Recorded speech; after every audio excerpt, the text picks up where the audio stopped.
সবাই একটা করে টাটা দেও, খাবার আইছো।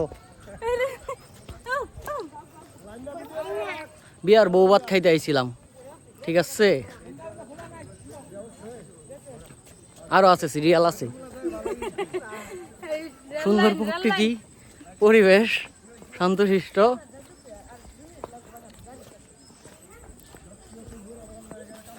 ক্যামেরাটা এইদিকে ধরি, তাহলে তাহলে বোঝা যাবে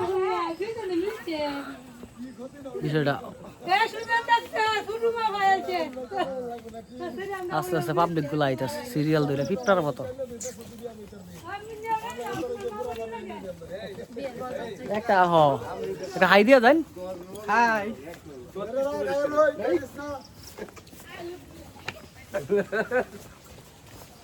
কাকা কতটুকু কষ্ট করতেছে। এইটা স্মৃতি হিসাবে রেখে দিই। মামিন মামিন দুদিন মামি ভিজা বইটা গেছে।